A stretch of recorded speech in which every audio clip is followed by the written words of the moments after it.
enfim, quer dizer, foi isso que aconteceu. E você falou, vai ser o equilibrista, como você falou, mas eu quero destacar só um aspecto também da relação Brasil-Estados Unidos. O Biden foi um dos primeiros a reconhecer a vitória do Lula e fez uma nota muito rápida dizendo o seguinte, quer dizer, olha, que as eleições no Brasil foram limpas, transparentes e que ele está muito ansioso para começar a trabalhar com o ex-presidente Lula, né? Assim como o Lula vai ser um equilibrista, também vai haver muita pressão dos Estados Unidos para puxar o Lula como o novo melhor amigo, né? Então eu queria te pedir assim, quer dizer, como é que você acha que os Estados Unidos vão lidar com o Brasil, né? De que maneira eles vão tentar controlar, cooptar, enfim. E se eles têm algo a oferecer também, eu acho que é importante, né? Do ponto de vista financeiro, enfim. Primeiro de tudo, eles não têm nada a oferecer. O que os Estados Unidos estão oferecendo para o Sul global como um todo nas últimas décadas? Absolutamente nada. Especialmente desde que começou desde o Maidan em 2014, eles têm duas obsessões. Primeiro, a russofobia e o isolamento, entre aspas, da Rússia. E o segundo, que durante a administração Trump chegou ao primeiro plano, e agora com a estratégia de segurança nacional, é o primeiro plano absoluto, que é a demonização e o isolamento, entre aspas, da China. Essas são as duas obsessões primordiais do Deep State inteiro, literalmente é uma coisa bipartidária, inclusive. E o terceiro, no grau de demonização, o que é, inclusive, contraproducente para os interesses deles, é a iranofobia e a demonização do Irã. Por exemplo, se isso não fosse um elemento importante no meio do universo neocon, eles teriam reativado o JCPOA, o acordo nuclear o iraniano, que ficaram meses discutindo em Viena, e no final não deu em nada. Não só não deu em nada, porque eles não queriam respeitar o que eles assinaram na primeira vez em 2015, eles queriam refazer o JCPOA, eles queriam obrigar os iranianos a seguir a nova agenda deles, que incluía inclusive, delimitação em cima de mísseis balísticos iranianos. Os iranianos falavam não. Ou vocês voltam ao que vocês assinaram e depois rasgaram em 2015, que é um acordo, como é que chama, garantido pela ONU, ou não tem acordo nenhum. E chegou a esse ponto. Não vai, provavelmente, certeza quase absoluta, não vai ter um JCPOA. E os americanos já começaram a falar de novo numa retórica de guerra. Teve um demente essa semana, eu não lembro quem foi, um daqueles famosos assessores, etc., que falou, estamos considerando, inclusive, uma hipótese militar. Se os iranianos... algo que não vão fazer, porque não tem o menor interesse, chegarem a uma bomba nuclear. Ou seja, eles não têm nada a oferecer para ninguém no planeta. Inclusive, eles não têm nada a oferecer para a sua própria população americana, a não ser um empobrecimento crescente, a dívida pessoal de cada família americana e o fato de que a classe média americana está sendo completamente exterminada. E vai ser exterminada de vez nos próximos anos. Não vai sobrar ninguém. Vai sobrar 1% e o resto é um cenário Mad Max a nível como chama, nacional. Ou seja, o que eles têm como fazer e sabem fazer muito bem é cooptar e seduzir líderes nacionais. O Lula é muito esperto para cair numa armadilha do gênero. Ele vai saber driblar essa história. Por exemplo, já tem uma armadilha preparada. Por isso que o Lula tem sido comparado ao Garrincha, viu, Pepe? Já mas isso é maravilhoso. Para as novas gerações que não viram o Garrincha jogado, para nós que vimos o Garrincha jogar na época, é perfeito, né? O equivalente hoje seria o Messi, sem dúvida, né? Bom, tem uma armadilha já enorme em janeiro. O Klaus Schwab vai convidar o Lula para ir para Davos. E sabe o que ele fala? Sabe qual é a mensagem de Davos? Queremos que o Lula venha aqui mostrar para a gente qual que é o modelo dele de desenvolvimento. Eu vi. Em tom de desafio, ensine-nos. Exatamente. Ou seja, é uma armadilha. Por que Davos precisa do Lula esse ano? Porque não tem nenhum superstar no Ocidente para Davos. Davos vive de personalidades, de gente que tem um poder mediático e soft power enorme e que é capaz de encher uma sala assim. O Lula é capaz disso. Agora, o Lula não vai para Davos para vender a agenda de Davos. Ele não vai para Davos vender o Great Reset.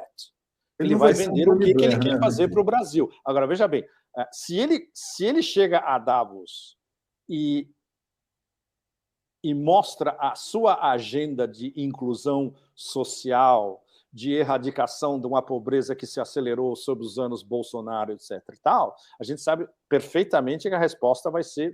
Ou seja, o que o Lula vai fazer em Davos, ele vai dar um drible em Davos. A gente não sabe como, mas ele vai dar um drible em Davos, ele vai manter a sua audiência, ele não vai ser um Bono Vox, espera-se, né? Ele não vai fazer propaganda do Banco Mundial, por exemplo, e ele vai passar o seu recado, e quem no mundo, no sul global, onde são muito poucos os que vão para Davos, esses vão pegar a mensagem. Os russos vão pegar, os chineses vão pegar, os indianos vão pegar, e para isso você não precisa ir a Davos. Ao mesmo tempo, ele indo a Davos, ele mais ou menos pode, digamos, amainar essa sede de cooptação dessa elite extremamente perigosa, que está vendo, vamos instrumentalizar esse cara. Ah, não vai ser fácil, não vai ser tão fácil assim.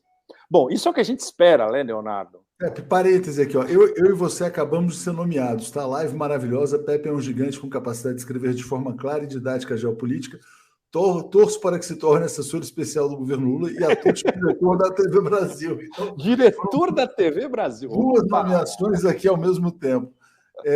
Pepe, olha só, realmente a Mercedes Cabral, que estava nos assistindo, também falou: eu estou não só encantada com essas análises, mas também assustada, né? Quer dizer, é um mundo realmente que parece que a gente está vendo o seguinte, quer dizer, quase em fase terminal, né? Não, vocês não têm ideia do... Bom, eu procuro nas nossas lives não passar o Dark Side of the Moon, que é muito barra pesada. Eu prefiro que a gente tenha sempre uma ênfase um pouco, pelo menos um pouco mais otimista. Por isso que eu falo muito de integração euroasiática. Eu não fico falando dos horrores dos Estados Unidos, ou mesmo detalhes da guerra, etc. E eu acho que nesse momento histórico, esse approach um pouco mais budista, ou taoísta e harmonizador é muito importante, porque a descida no Maelstrom para o buraco negro é como se fosse um conto do Edgar Allan Poe, reescrito pelo Borges, sabe? O negócio é tão brutal que a gente precisa ter um mínimo de enxergar um pouquinho a luz, né? Isso me lembrou um conto extraordinário de um escritor que o Borges adorava, era um simbolista francês, Villiers de L'Isle. O cara tem um conto que é um negócio que acho que simboliza todo o nosso desespero hoje, e é um negócio que ele escreveu no fim do século XIX. É um conto que chama-se A Tortura pela Esperança. É um cara que está na masmorra da Inquisição e ele acha que ele vai morrer na masmorra, né? Aí ele vê uma luzinha na porta. Ele fala, putz, será que os caras foram embora e deixaram a porta aberta? Ele sai pela porta, ele entra, ele vai para um subterrâneo, o negócio não acaba nunca, ele acha que ele vai morrer sufocado no subterrâneo, aí no final do túnel tem uma luzinha, ele sai e ele está no meio de uma floresta linda, sol, as árvores, etc. e tal. Fala, puta, como é que eu consegui me liberar dessa maneira? Aí, na hora que ele está pensando nisso, vem uma sombra por trás, em cima dele, e a sombra se manifesta, e no final tem só a vozinha da sombra. E você acha que a gente poderia se despedir de você assim tão subitamente? Agora que a gente está saindo do pesadelo, né? Não, o pesadelo continua. É a tortura pela esperança. Né? Aliás, eu não sei se você viu as cenas do Brasil nos últimos dias, os vídeos que estão nas redes sociais, né? Eu vi um monte de vídeos. Walking Dead, né? Vamos dizer assim, Walking Dead, literalmente. Zumbis assim de camisa amarela, marchando com a bandeira do Brasil e tal. Prontos para a guerra, Pepe. Prontos para a Terceira Guerra Mundial. Já fecharam todos, já acabaram com todos os bloqueios ou continuam ainda? Estão acabando, né? Ontem o Zelensky brasileiro, pediu para os seus seguidores. Foi muito engraçado a cena no submundo dos grupos de WhatsApp. o Zelensky brasileiro, o Jair Bolsonaro, ele estimulou esses protestos, fechamentos de estradas, né? Aí ele levou uma prensa, não se sabe qual foi na noite de ontem, porque a coisa estava saindo do controle completamente aqui. Talvez os militares tenham enquadrado. Olha que interessante. Essa prensa veio do general Heleno? Você precisa saber disso. Porque pouco antes do vídeo do Bolsonaro, o general Mourão, que é o vice, fez um tweet dizendo o seguinte: olha, estão nos pedindo um golpe militar. Se fizermos um golpe militar, ficaremos mal com a comunidade internacional. Então não vai dar, né? Ele falou mais ou menos assim: não é que a gente seja contra um golpe militar. Não é que a gente seja contra, é que ninguém vai gostar. Hoje a comunidade internacional não está nos permitindo dar o golpe de Estado, então a gente não vai fazer. Nossa. Aí, minutos depois, sai o vídeo do Bolsonaro vestido de Zelensky, do bunker, em que ele fala assim: gente, ó, é o seguinte, vamos desocupar as estradas aí, mas, pô, não me levem a mal não, tá? Tá dizendo assim, foi mal. Ele praticamente confessou que foi ele que pediu para as pessoas irem ocupar as estradas, bloquear as estradas. Aí agora ele fala: não, desbloqueiem, porque eu acho que me mostraram aqui né, o que podem fazer comigo, né? Mas não me levem a mal. Então, essa é a história que está. Mas é muito mais. E aí começaram a fazer, né? Na verdade, eu acho que é muito mais sério, Leonardo, porque ele ainda tem 2 meses no poder. Esse é o problema. Ele pode fazer uma terra desolada dessa transição. E ele pode destruir ainda o tecido social, ainda mais em 2 meses, que é um tempo enorme em política. E, a partir de janeiro, ele tem uma base de sustentação gigantesca no país inteiro, inclusive institucional, no Congresso e no Senado. Ou seja, o X das perguntas que me fazem é sempre esse. Não, e aí, mas o Lula vai conseguir... Aí eu vou trazer o artigo de hoje, Pepe. O artigo de hoje do principal atlanticista brasileiro, que é o William Wack, né?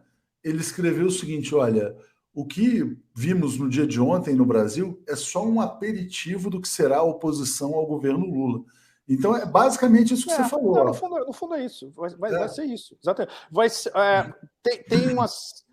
Tem uma enorme similaridade em termos de pressão com o que está acontecendo no Paquistão. A diferença no Paquistão é que o Imran Khan é apoiado por 85% da população ou mais. Mas a pressão das velhas elites em cima dele foi tão grande que conseguiram tirar ele do poder. E hoje teve uma tentativa de assassinato contra o Imran Khan. Chegou esse ponto. Eu vi no seu isso, né? Então. Não, e Pepe, olha que interessante, né? Porque a gente tende a olhar para o Bolsonaro, né? Assim, perdeu, está derrotado, acabou, morreu. De jeito nenhum. Não, mas para o Império ele pode ser uma peça muito importante. Claro. O Império pode usá-lo como um instrumento de pressão contra o Lula. Como disse o William Wack hoje, né? Falou assim: ó, ô Lula, você ganhou, você vai tomar posse, faz tudo bonitinho, joga o nosso jogo, senão a gente deixa o Bolsonaro solto, chamando o golpe militar todos os dias. Mas sem dúvida, sem dúvida. Que é o modus operandi do Império em qualquer latitude do sul global, né? Nunca mudou. O Bolsonaro fica protegido, fora do poder. A única coisa que eles sabem fazer é dividir para reinar. E agora no Brasil eles têm um caso de dividir para reinar, sabe, de manual. O país já está dividido em 2, literalmente, e os 50% que perdeu a eleição, nossa, ele está capilarizado no país inteiro, em diversas maneiras, e a um nível de ódio e de fanatismo incontrolável. Olha, se você fizesse essa live antes da eleição para o Lula, talvez ele pensasse: olha, quem sabe não é melhor ir para a lua de mel, porque o mundo está muito complicado. O mundo e o Brasil também. Mas o que todos nós esperamos é que ele tenha...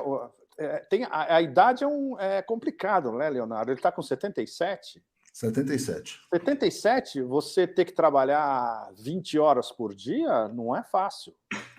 Ele tem que estar fisicamente, inclusive, preparado, não só intelectualmente, mas fisicamente preparado para enfrentar tudo isso. Ou seja, a desagregação interna e a polarização interna e todo o jogo de meio de campo, defesa com 11 e de ataque, que ele vai ter que fazer fora, né?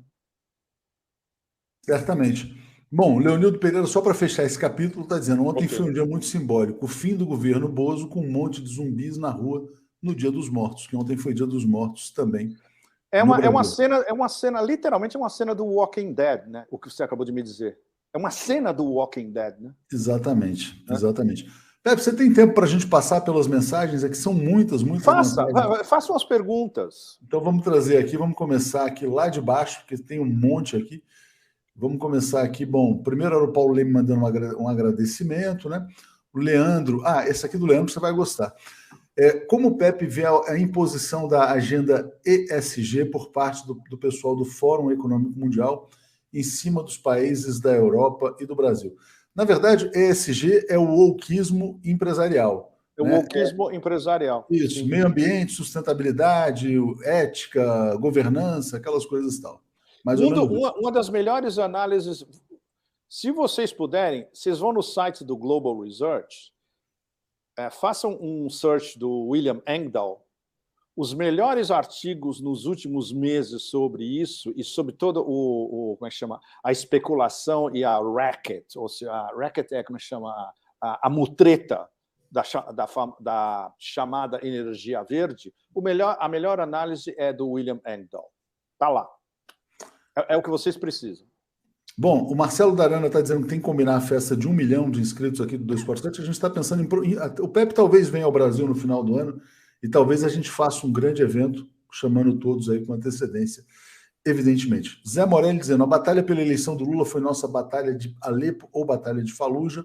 Maria Franco apoiando, Cristiana Dantas está dizendo, e o exército da OTAN na fronteira da Polônia? Antes de você falar da OTAN na Polônia, a Maria Franco quer fazer um date com você na Suécia, quer fazer um Tinder com você na brincadeira, tá, Pepe? Ela mandou uma mensagem aqui, uma mensagem romântica. Bom, vocês viram o que aconteceu com o Julian quando ele foi para a Suécia. Cuidado, que pode ser uma coisa assim, brincadeira. Mas olha só, e essa questão da OTAN na Polônia que chegou aqui, Pepe? Bom, os poloneses estão... É como se tivesse uma nação de Brzezinskis, né? A Polônia inteira, literalmente. O nível de dissonância cognitiva, russofobia e demência geopolítica deles é um negócio inenarrável. Eles só são superados pelos 3 ratos do Báltico. E em termos de russofobia, e em termos de vamos atacar a Rússia. Com o quê? Né? Literalmente. A Rússia pode reduzir todas essas coisas a cinzas em 5 minutos. E os russos são obrigados a escutar essas perorações todos os dias. Né? O problema é que é desproporcional o papel dentro das instituições da União Europeia, da Polônia e dos 3 bálticos. Como eles gritam mais do que todo mundo e como eles são muito mais fanáticos, todas as vozes um pouco mais moderadas, que podem ser espanholas, podem ser portuguesas, ou mesmo francesas ou alemães, desaparecem. E você só ouve a gritaria da Europa do Leste. Até os romenos, os búlgaros, são um pouco mais calmos. O que os russos estão trabalhando com várias hipóteses de trabalho da Polônia. Uma delas é que, mais cedo ou mais tarde, a Polônia pode fazer um movimento unilateral, não OTAN, só Polônia, porque a OTAN não vai dar a luz verde, de retomar a Galícia. E os russos têm várias possibilidades. Uma delas é deixar que isso aconteça, porque, afinal, mais um pedaço da Ucrânia vai desaparecer. Eles deixariam que isso acontecesse se o que a gente chama de Rump Ukraine, ou seja, um pedaço da carcaça da Ucrânia, no meio, servir como uma espécie de tampão entre a Polônia reconquistando o oeste da Ucrânia e a Novorossia do lado leste. Isso é uma das hipóteses de trabalho. A segunda hipótese de trabalho é se a Polônia tentar qualquer coisa com a OTAN, vai ser dizimada no ato. E isso os poloneses sabem. Aí, a única coisa que eles podem continuar a fazer é gritar. Agora, tem um negócio ainda mais demente, que são os escandinavos, Leonardo. Aproveitando, Pepe, antes de você falar dos escandinavos, o Francisco pergunta como os europeus não percebem a burrada em que se meteram, né? Se estivessem no eixo da Eurásia, parariam de pagar proteção aos Estados Unidos, e o Zé Coelho está aqui nos apoiando. Os europeus, eles percebem onde eles estão, ou eles percebem e fingem que não percebem? Não, a diferença... Ou não percebem? Boa pergunta, porque há uma diferença entre os governos e a maioria das populações. Uma boa parte das populações nos diferentes países da União Europeia está começando a acordar já. Já teve protestos na República Tcheca, tem protestos na Itália, tem protestos na França, tem protestos na Bélgica, ou seja, isso é um processo de curto e médio prazo. Na hora que o general inverno bater pesado entre dezembro e janeiro, esse negócio vai explodir. Porque aí vai entrar tudo, vai entrar o general inverno, vai entrar as contas de luz estratosféricas, vai entrar um monte de gente despencando de classe média para sublumpen, e o fato de que eles não vão mais poder pagar hipoteca de casa, carro, seja o que for, combustível, etc. Então, esse é um processo que está em andamento. Os governos não mudam nada, porque todos os governos da União Europeia estão subordinados a Bruxelas. Como a gente sabe, o funcionamento de Bruxelas não é União Europeia ou a comissão que é o braço armado da OTAN para implementar tudo, etc. É OTAN.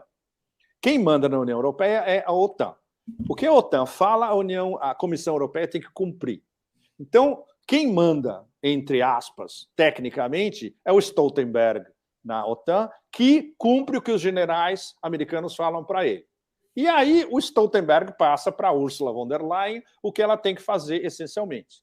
E, em termos financeiros, o Banco Central Europeu, o European Central Bank, Christine, olhem para a minha nova echarpe Hermès Lagarde, essa semana, essa mulher me fala um negócio absolutamente inacreditável. Ela disse que a inflação na Europa veio do nada. Do nada? Ela falou isso, Leonardo, literalmente, veio do nada. Ou seja, a mulher que controla o Banco Central Europeu, ela é incapaz, não, ela sabe exatamente de onde veio a inflação, mas ela não pode falar em público de onde veio a inflação, tudo, quantitative easing, imprimir dinheiro a rodo, dinheiro de helicóptero, endividamento de bancos, tudo, falta de energia, quebra de cadeias de suprimentos internacionais por causa das sanções, etc. Ela não pode falar nada disso. Então ela fala, a inflação veio do nada. Esses são os líderes. Está no contexto, essa do Bruno, assim, quer dizer, por exemplo, se por acaso eles tomassem a consciência e se desvinculassem da OTAN e dos Estados Unidos, dos países europeus, o que aconteceria? Qual seria a resposta? Se, por exemplo, Macron, Scholz, a Meloni se encontram e falaram assim, vamos dar uma banana para o Império. O que acontece no dia seguinte? Vale tudo, até choque é nó, né? Na Europa? Como é que você justifica moralmente um choque pavor na Europa? Vamos bombardear a Torre Eiffel. Não, claro, eu estou brincando, mas esses caras são psicóticos o suficiente para... Não, na verdade eu não estou brincando. O que eles iriam fazer se isso jamais acontecesse, ninguém acha que possa acontecer, porque o grip é um anaconda, né? O Império é uma anaconda sufocando a Europa. A Europa é um cachorrinho ou uma raposinha e o Império é uma anaconda. Se isso acontecesse, o que eles iam fazer? Eles iam provocar uma guerra em solo europeu. O que é o quê? Mais uma derivação do dividir para reinar. O que é a guerra na Ucrânia em diversos aspectos? Vai chegando mais perto. É uma guerra em solo europeu também. Traz a guerra para a Polônia, depois para a Hungria, Alemanha. Quem mais perde é a Europa. Os Estados Unidos está muito longe. Ou seja, se houvesse, por exemplo, o temor absoluto do Império, é uma concertação próxima França-Alemanha, que são as duas economias mais poderosas. A Itália é um longo terceiro e a Itália está afundada por causa da sua crise bancária, junto com Rússia e China. Ou seja, seria o núcleo da União Europeia em um acordo, uma parceria estratégica comercial, de conectividade e geopolítica também, tanto com a Rússia, tanto com a China. Esse é o pesadelo supremo do Império. A gente está muito longe de que isso possa acontecer. É muito improvável. Mas coisas mais dementes já aconteceram na história, como a gente sabe, né? Tudo é possível. Será que o Scholz não está indo lá para a China levar um recado do Macron também? Assim como ele quer falar com a Rússia, será que ele não pode ser um intermediário também da França? É possível. É algo que eu vou perguntar para os meus businessmen. Eles não falaram nada da França. Inclusive porque, no momento, as relações franco-germânicas estão extremamente tensas, assim como as relações franco-italianas. Porque tem uma animosidade, inclusive, pessoal entre Meloni e Macron. E Macron e Scholz, a relação é péssima também. Não é a relação que ele tinha uma relação ótima com a Merkel, por exemplo. O problema é que esse governo, o governo de traffic lights, que eles chamam, né, de semáforo, tem várias cores, alemão, não só ineficiente, como é de uma estupidez inacreditável. E eles não conseguem ter um acordo sobre quais são os interesses nacionais alemães no momento. Do nosso interesse alemão ser Você não sabe se o governo é vermelho, amarelo ou verde, é isso? Exatamente, vermelho, amarelo ou verde. Exatamente, traffic lights. Eles não conseguem ter uma visão conjunta, Leonardo, nem do qual é o interesse nacional alemão nessa conjuntura histórica. É do nosso interesse nacional se industrializar, empobrecer nossa população, que é exatamente o que eles estão fazendo? Ô Pepe, a Eva ficou brava comigo porque você ia falar sobre os loucos escandinavos e eu interrompi você para falar sobre a Europa. Sim, os loucos escandinavos é super importante porque a Noruega entrou praticamente em estado de alerta máximo essa semana e a Finlândia disse textualmente de que se eles forem admitidos na OTAN, eles admitiriam armas nucleares americanas postadas em solo finlandês, ou seja, na esquina de São Petersburgo, literalmente, como se a Rússia fosse deixar um negócio desse acontecer. Né? Ou seja, o nível de demência dos governos norueguês, sueco, finlandês, especial, é um negócio tão inacreditável, que não tem nada a ver com o mito que os escandinavos cultivaram no mundo inteiro, de isso aqui é paz e amor, é welfare state, nós somos as sociedades mais egalitárias do mundo, etc. Não queremos guerra, não antagonizamos ninguém, somos um exemplo para o planeta, etc. Não, com esses governos woke dementes, nossa, a dançarina, a party girl, primeira-ministra da Finlândia, nossa, ela está pau a pau com a von der Leyen para o troféu de rainha do estupidistão. Né?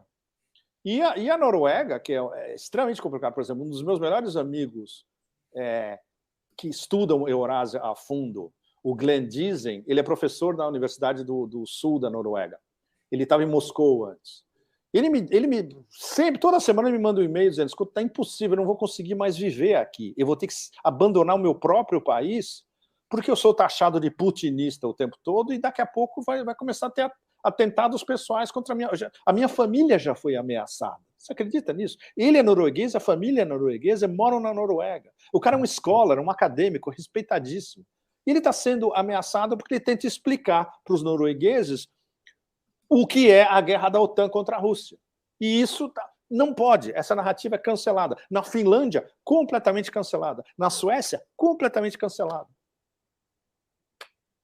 É grave, Pepe, é muito grave. Bom, tem muitas questões aqui. Esse comentário da Gisele é muito interessante. Ela fala: Lula tem boas relações com os dois polos no impasse mundial. Sobretudo, tem credibilidade.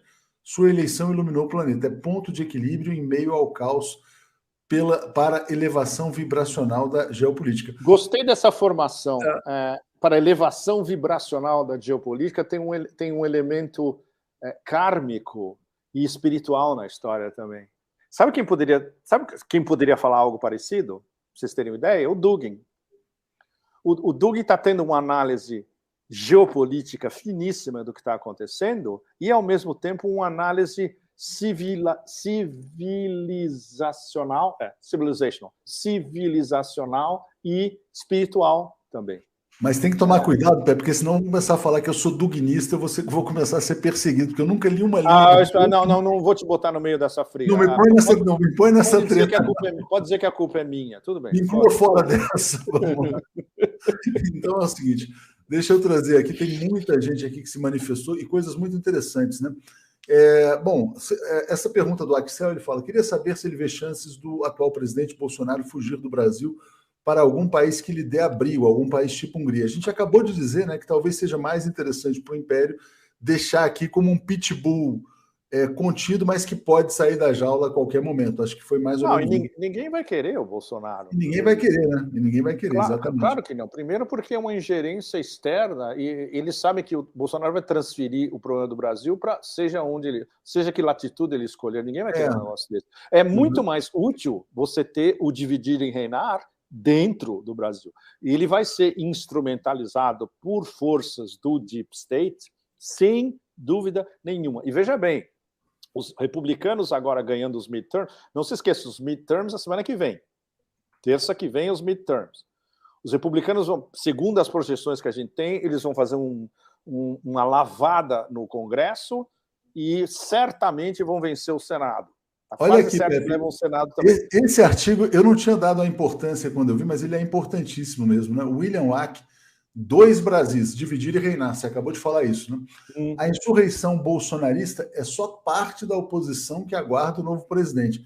Então é o seguinte, é como se o Império dissesse, Lula, você chegou lá, beleza, mas a gente tem aqui, olha, uma bomba atômica interna contra você. Claro, né? Claro. Bom, mas isso espera-se que todas essas lideranças em torno do Lula estejam, especialmente quem está organizando a transição, espera-se que eles tenham isso bem claro e que saibam lidar a curto, médio e longo prazo.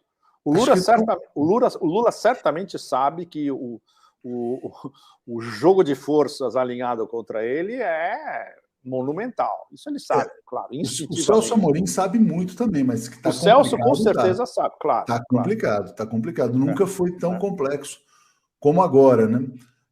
Eu ia trazer uma outra questão também para você, desses comentários. Sim, o Alexandre Braga, ele faz assim, ó. Pepe, no seu último artigo deu para entender que Lula ficou refém dos Estados Unidos sem condições de fazer as mudanças. Eu não acho que foi exatamente isso que você quis dizer, não foi assim numa condição de refém. Em certo sentido, não um refém conceitual do jogo do Império é o que o Império gostaria. A diferença é que o Lula não é um Scholz. O Lula tem jogo de cintura. Scholz não tem. Essa é a diferença. E o Scholz é uma potência, é uma das grandes potências do mundo no meio do atlanticismo. E o Lula está no Atlântico Sul, um pouco mais longe. Mas ele tem o Sul Global atrás. E o Sul Global alinhado com ele tecnicamente e teoricamente. Embora a margem de manobra dele seja extremamente reduzida, mas dependendo do tipo de alianças que ele alinhavar, não só na América do Sul, na África e na Eurásia e no Sul Global inteiro, ele tem um peso institucional por trás e alinhado com ele que é enorme. Então, o Império vai ter que brigar com literalmente todo mundo, que basicamente é o que eles já estão fazendo. Né? Veja bem, o Império está brigando com 87% da população global. Já estão brigando com todo mundo. E, como a gente já tem conversado, o nível de desespero com esse Waterloo que se aproxima está levando eles justamente a canibalizar os aliados. O que eles estão fazendo com a Europa é uma canibalização do aliado principal deles. Por que eles estão canibalizando a Europa? Porque eles querem transferir a riqueza europeia, basicamente, e industrial, da Europa para os Estados Unidos. Veja bem, isso é o que eles querem fazer. A gente não está dizendo que vai acontecer. É o que eles querem fazer.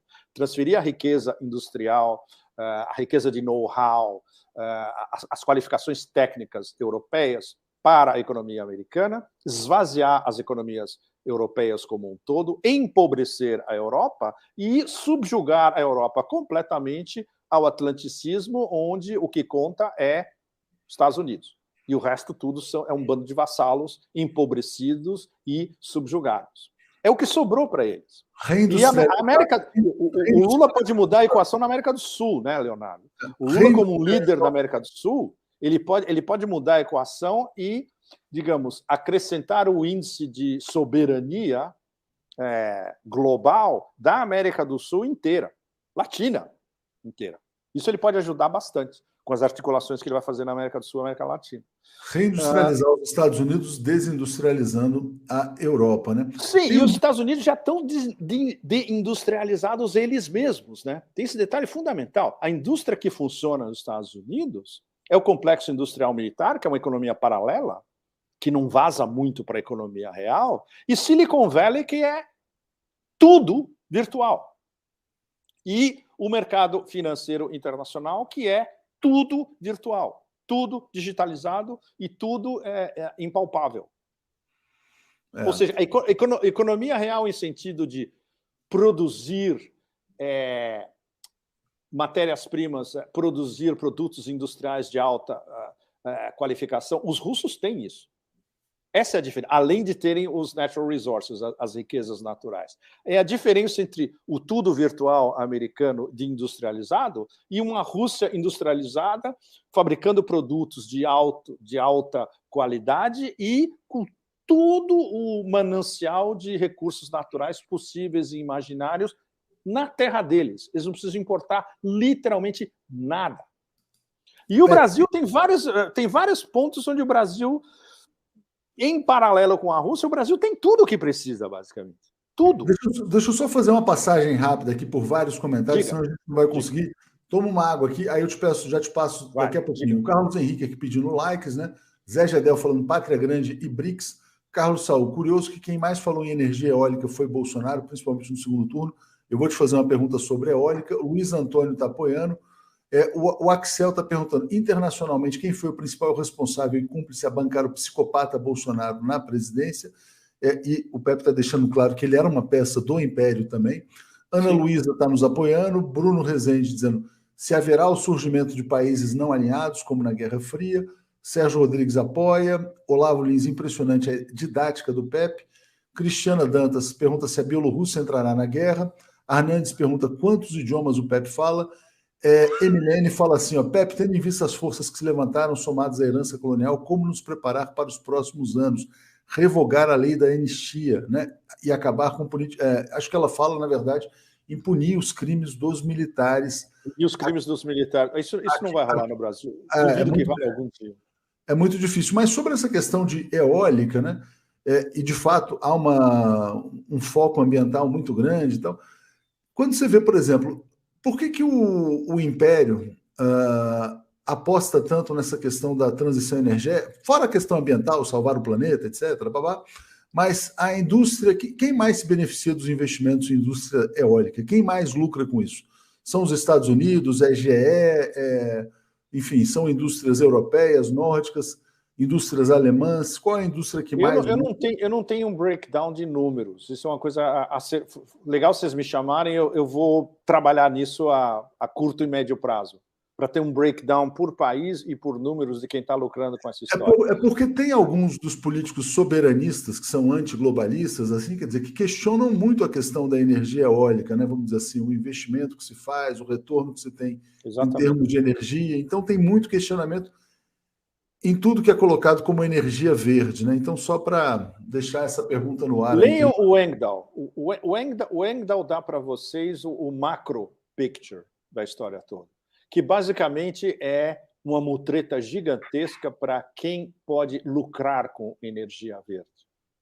Ou seja, é o follow the money. Ele faz o que ninguém faz. Ele vai no follow the money para ver quem vai lucrar com energia verde, que é o que conta. Não é porque esses milionários investidores em energia verde estão querendo salvar o planeta. Não tem nada a ver com isso. É follow the money. Como se de um lado você tivesse a indústria do petróleo, e depois sai, entra a indústria da energia limpa, volta do petróleo, é mais ou menos isso, a gente fica sendo jogado. E justamente o fato de que todas essas energias não são tão limpas como elas são apregoadas, né? Exatamente. Bom, a Ana Maria nos apoiando, o Felipe dizendo não é vantajoso para o Brasil estar na balança, né, nesse ponto de equilíbrio entre as potências. Zé de Arruda apontando também. Tatiana Lobato, estive muito centrado na política interna pela eleição do Lula, agora estamos escutando a barra pesada que está o mundo, é barra pesadíssima, né? Tem aqui um perfil chamado Aspen que pergunta, fale sobre a relação, isso é um discurso bem da direita, tá, Pepe? Fale sobre a relação do Lula com as ditaduras ao redor do mundo. Essa visão de democracia e autocracia é uma coisa que... Não existe. Bom, temos que voltar ao X da questão. essa dicotomia artificial inventada pelo wokeismo americano entre democracia e autocracia é uma operação de PR muito sofisticada, muito eficiente em muitas latitudes, mas não tem nada a ver com a realidade. Porque o que os wokeistas americanos definem como democracia? Neoliberalismo, basicamente. Não tem nada a ver com práticas democráticas, não tem nada a ver com... É a visão de mundo do império financeiro, o que o Michael Hudson delimita brilhantemente como FIRE, financialização, indústria... Diga. Não, financialização, indústria de segurança e especulação imobiliária. Essa associação entre democracia e neoliberalismo é muito interessante na visão imperial. Por quê? Porque estão muito populares aqueles livros, né, como As Democracias Morrem, etc. e tal. E o Luiz Carlos Bresser Pereira, professor emérito da FGV, ele fez um artigo muito interessante em que ele está dizendo o seguinte, olha, que ele discorda dessa tese de como as democracias morrem, né? Veja bem, os fascistas estão corroendo as democracias por dentro. O que ele está dizendo é o seguinte, o que criou a extrema-direita, o que morreu não foi a democracia, o que morreu primeiro foi o neoliberalismo. É a morte do neoliberalismo que provoca essa aparente morte da democracia. Exatamente. Né? No discurso, na narrativa... Discurso não. Discurso é algo muito pós-modernista. Na narrativa do Império, essa equalização de democracia com neoliberalismo, com o sistema americano, com excepcionalismo, com o fato de que nós temos os valores universais, como se fosse o papado no século IX ou no século X, ou até no século XI, na hora que Roma e Constantinopla se separaram, o papado moderno é o consenso de Washington. E foi toda a turma do consenso de Washington, junto com a mesma turma superposta do Great Reset, que impuseram essa linguagem de democracia contra autocracia. Veja bem, quem são os autocratas? Dentro da Europa, é todo mundo que é anti-neoliberalismo, como o Orbán, por exemplo. Eu não estou falando em política identitária, estou falando em política. Política tout court, né? Nua e crua. Na Eurásia inteira, praticamente todo mundo, do ponto de vista desses democratas, é autocrata. Rússia, China, Irã, Paquistão, Turquia, etc. Bom, Arábia Saudita é uma ditadura não é nem de um partido, uma ditadura de uma família só e uma ditadura de um só, porque o MBS controla literalmente tudo na Arábia Saudita. Você está dizendo que o Orbán poderia ser um democrata, mesmo que ele tivesse políticas de gênero, assim, quer dizer, incivilizadas, desde que ele fosse neoliberal. Sim, mas se fosse neoliberal, ele seria democrata. Mas aí que está. Política de gênero e política identitária e o wokeismo não tem nada a ver com política tradicional. A política tradicional é quem manda de um lado e as classes trabalhadoras do outro. A gente tem que resgatar uns princípios básicos do marxismo nessa conversa, né? Isso é política tradicional. Quem manda e quem é subjugado. Quem detém os meios de produção e quem é obrigado a vender o seu know-how para quem detém os meios de produção. Essa é a divisão política do mundo, essencialmente. Não tem nada a ver com política identitária. Isso justamente é a famosa, como é que chama? A herança de maio de 68 e de quem tergiversou maio de 68 ou de quem converteu maio de 68 no fundamento de movimentos antipolíticos e, na verdade, antiprogressistas.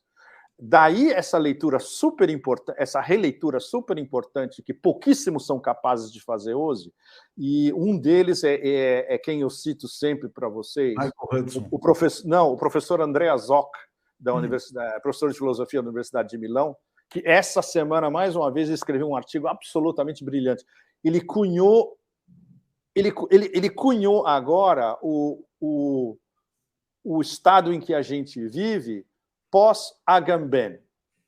O Agamben já tinha cunhado a expressão anterior, que é estado de exceção. O André Azoc, essa semana, cunhou um negócio absolutamente brilhante. É o Estado de Direito Marcial. Isso é do mais alto. Estou traduzindo exatamente, foi isso que ele escreveu. Exatamente. Stato di diritto marziale. Estado de direito marcial.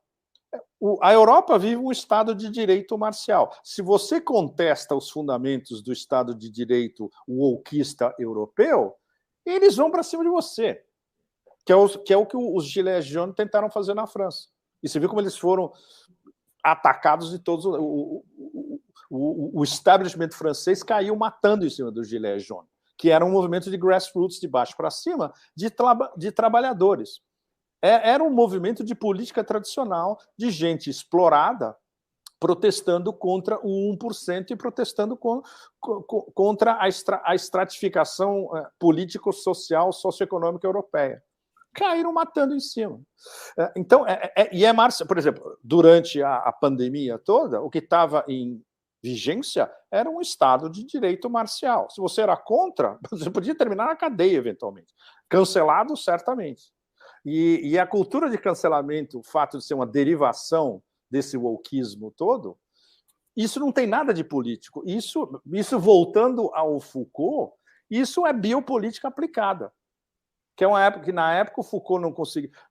Imagina, o Foucault estava teorizando isso nos anos 70, começo dos 80. Ele jamais poderia imaginar que a gente ia chegar nesse estado neo-orwelliano hoje, e onde tudo isso é apoiado ainda por cima em Silicon Valley, no que foi descoberto e vendido por Silicon Valley, que, como a gente sabe, é uma derivação do Pentágono. Tudo que foi inventado no Silicon Valley tem a mão do Pentágono em cima. Seja Facebook, seja Google, etc. Tudo.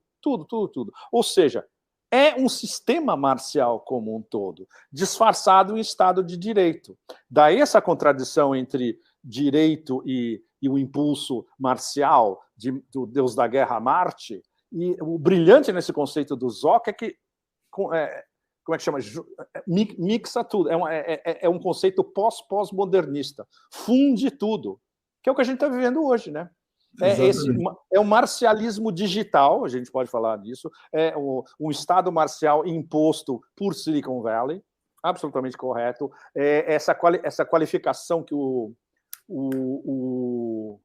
Bing, o filósofo coreano que escreve em alemão, o maior filósofo contemporâneo da Alemanha é um sul-coreano, né? Não é fantástico isso? Ele tem um ensaio sobre o smartphone, que é um negócio absolutamente extraordinário. Ele é maravilhoso. É maravilhoso. Mas é espetacular. É espetacular. Ou seja, é o que a gente está vivendo hoje. Ou seja, nada disso tem a ver com política tradicional e com a luta dos que não têm contra a minoria que controla tudo. Pepe, deixa eu agradecer aqui diga. Desculpa, só agradecendo aqui a Mônica e a Lívia que estão apoiando, porque o nosso tempo está correndo e talvez eu não consiga ler todos os comentários aqui. O Adriano quer que você venha ao Brasil aconselhar o Lula sobre geopolítica. O João pede a indicação de um bom livro em português para iniciantes no estudo da geopolítica.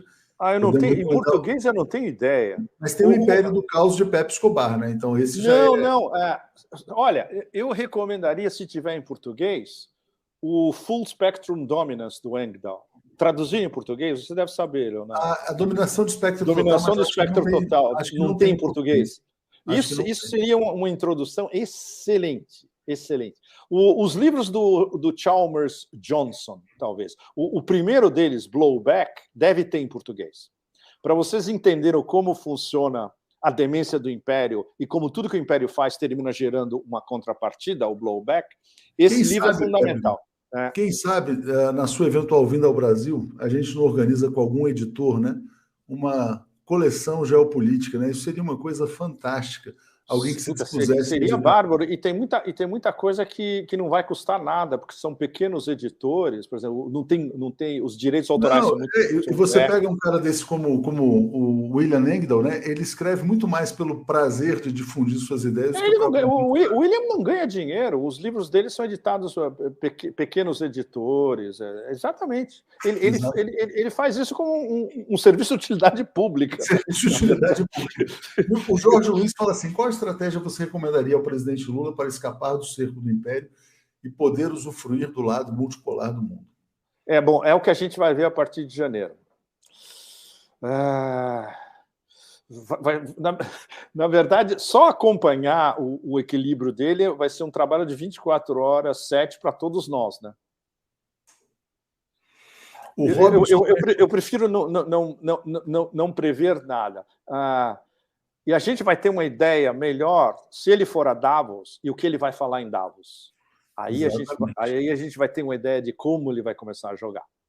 Eu acho que ele vai ser, vamos dizer assim, multipolarista, vai defender o mundo multipolar, um mundo mais equilibrado, Conselho de Segurança da ONU, agenda ambiental, ele vai se equilibrar entre todos os pontos, vai falar pela paz. Tem um detalhe super importante, Leonardo e vocês todos. Eu não queria introduzir uma nota niilista nessa história, mas que o Lula não corra o risco, ou que ele saiba, como é que chama, se defender do risco de ele ser forçado por uma série de contingências políticas e das pressões que ele vai sofrer no Brasil a ter um papel de rainha da Inglaterra. Ou seja, um papel meramente honorífico. Não pode. Ele tem que ser um presidente ativo, empenhado e literalmente ativo. Vai ter muita gente que vai fazer o possível para colocá-lo apenas como uma figura literalmente Elizabeth II, entende? Você acha que, por exemplo, o Império pode tentar seduzi-lo com o Prêmio Nobel da Paz? Sem dúvida. Eu acho que já devem estar no forno, né, o Prêmio Nobel da Paz.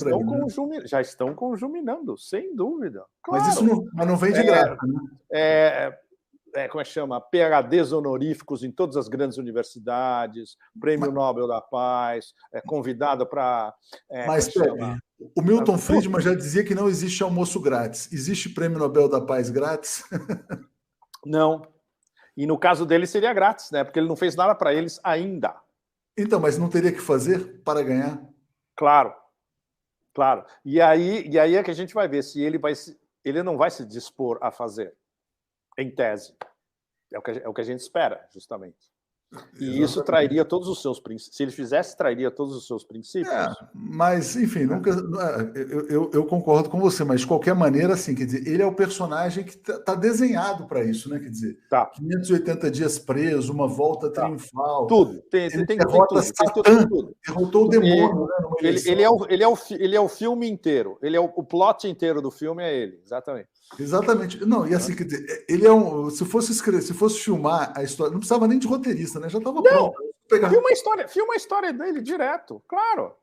Dá uma série da Netflix, que nem aquelas séries mexicanas que tem 150 episódios, a do Lula ia dar 150 episódios.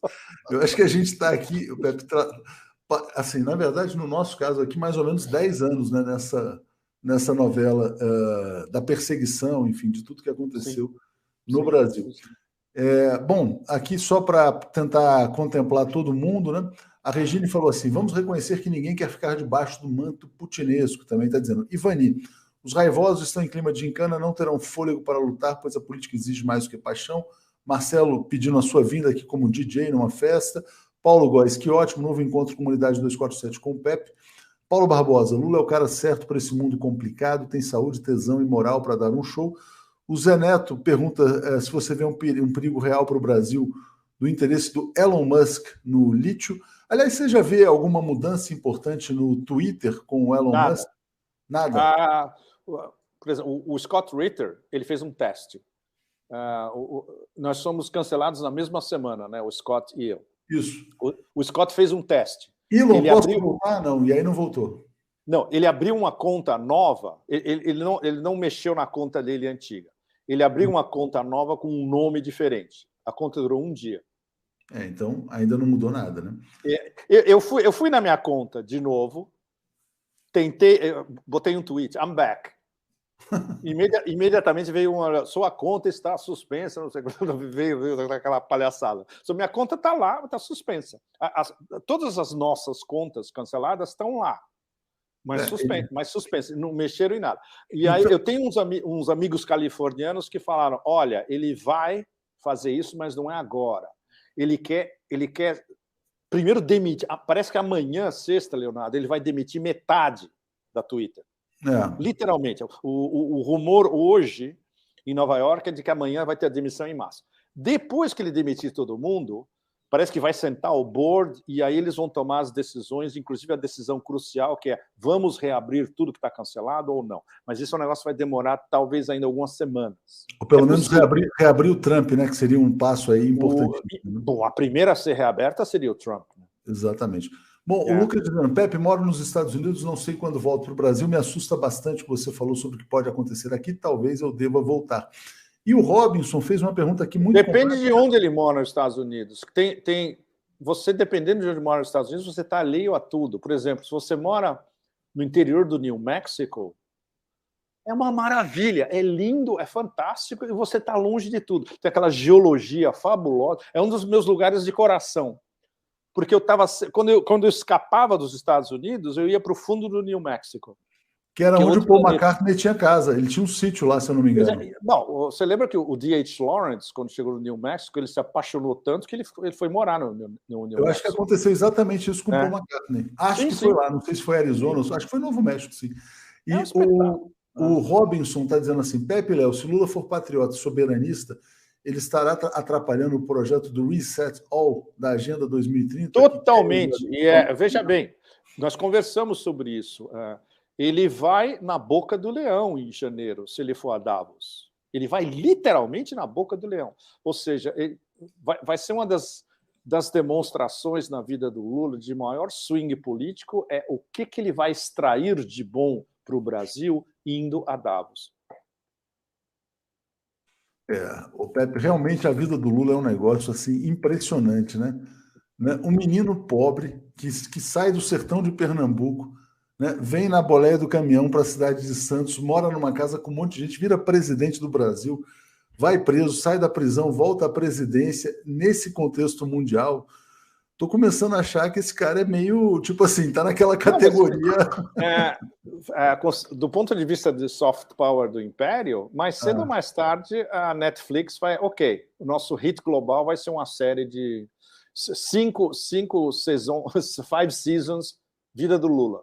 Você diria que ele será o político mais badalado do mundo a partir já do ano que vem? Ou sim, mesmo antes da posse? Mas, como eu te falei, eu só espero que ele não vire o Bono. Mas vai ser o mais badalado. Mas não tem a menor dúvida. Vai ser o superstar geopolítico. Não há a menor dúvida a respeito. E veja bem, porque toda essa área atlanticista, eles vão querer que o Lula desfile à frente da escola de samba atlanticista, porque eles querem promovê-lo como, olha, ele é do sul global, ele é do terceiro mundo, é um dos nossos. É algo que eles não podem fazer com ninguém da Eurásia, literalmente. Mas eles poderiam fazer isso com o Lula, mas poderiam jogar uns 500 bilhões de dólares em investimento, né? Isso eles não vão fazer. Pois é, isso que eu ia te perguntar. Você ainda não ouviu nada a respeito de que se vai ter um avalanche de investimentos no Brasil a partir do começo do ano? Né? Não, a gente imagina que o Lula trará investimentos, mas a gente é o que eu te perguntei lá atrás, né? Se o Império tem algo a oferecer ao Brasil nesse contexto, né? Quer dizer, olha, e que o Lula, pois é, uma nova aliança. A agenda do Império é extrativa, Leonardo, é extrativa, literalmente. E com o Sul Global, a única coisa que importa para o Sul Global é essa agenda extrativa. Soberania, de jeito nenhum. O choque entre o Lula e o Império vai ser quando o Lula começar a afirmar conceitos e práticas de soberania, que aí bate de frente. Bate de frente. O Império não pode suportar soberania. É o caso do Irã, é o caso da Rússia, e pior ainda, no caso da China, porque a China não só soberania, como poder econômico. E a China não precisa dos Estados Unidos. Não quero nós. Tudo bem, nós podemos achar mercado no mundo inteiro. A gente é o maior parceiro comercial do planeta quase inteiro, a gente não precisa de vocês.